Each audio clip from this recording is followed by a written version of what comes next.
આપનો પરિચય, આ કઈ સોસાયટી શું આખો તમારો બનાવ બન્યો અહીંયા? મારું નામ મયંક જોશી છે.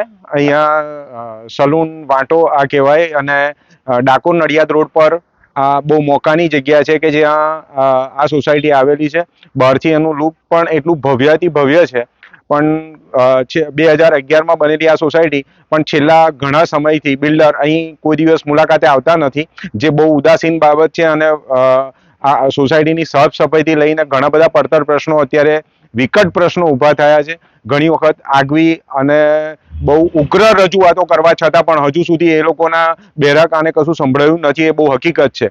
એટલે વારંવાર રજૂઆતો કરવા છતાં પણ એ લોકો હજુ સુધી અહીં આવ્યા નથી. એ બતાવે છે કે આ સાઇટ પ્રત્યે એમની કેટલી બધી ઉદાસીનતા છે. ઘણા બધા ઘર બિલકુલ બંધ પડ્યા છે, જેમાં ઝાડી ઝાખરા અને એટલી બધી પરિસ્થિતિ વિકટ થઈ ગઈ છે કે એમાંથી ઘણી વખત સાપ ને એવું પણ નીકળ્યું છે, જે અમે લોકોએ જાતે મેનેજ કરીને કાઢીએ છીએ. બીજું, અત્યારે ગેસનું કનેક્શન વાળા આવીને ગયા છે, બધા ખાડા ખોદી નાખ્યા છે, અને અંદરથી એટલી બધી માટી નીકળી છે કે ચાલતા ઘરડા માણસો, બાળકો ઘણીવાર પડ્યા છે. અને હકીકત છે, વધારે કોઈ અતિશયોક્તિ શબ્દ નથી વાપરતો, પણ એ લોકોને એટલી બધી તકલીફ પડે છે આ ચીકણી માટીથી. બીજું કે સાફ સફાઈને લગતા એટલા બધા પ્રશ્નો છે કે કોઈ દિવસ સાફ સફાઈ નથી થતી. અમે લોકો જાતે એના પૈસા આપવા પણ તૈયાર છે. જો રેગ્યુલર કોઈ માણસો આવતા હોય તો એક દિવસ છોડીને કે એક દિવસ છોડીને એ રીતે પણ જો આવે તોય અમને મંજૂર છે. વારંવાર રજૂઆતો ગ્રામ પંચાયત સલૂણમાં પણ કરવામાં આવી છે, અને બીજે અમે લોકો જાતે લડીને જિલ્લા પંચાયતમાં ગયા છે.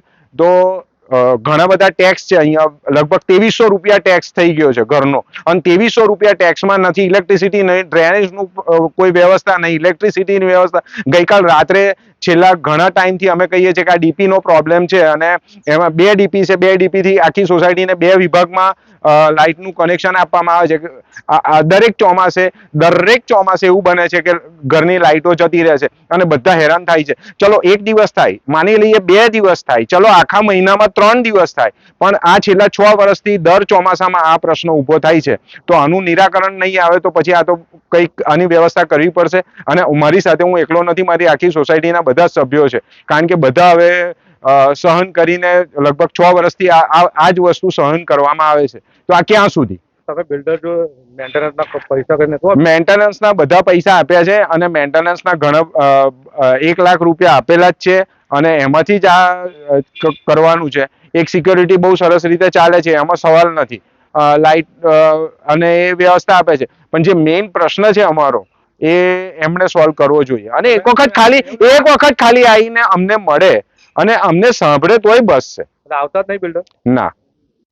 My school is one such future-ready school where I understand each and every concept taught in the class and don't rote learn, where teachers don't just use books and blackboard to teach but use new ways of teaching and learning like audiovisual learning, activity-based learning and group activities, which enhances my conceptual understanding. My school also teaches coding, which is an important 21st century skill.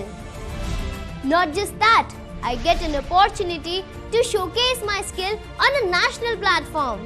And with all this, I acquire important skills that make me future ready and confident. Would you also like to know where is my future ready school? Visit now and see for yourself.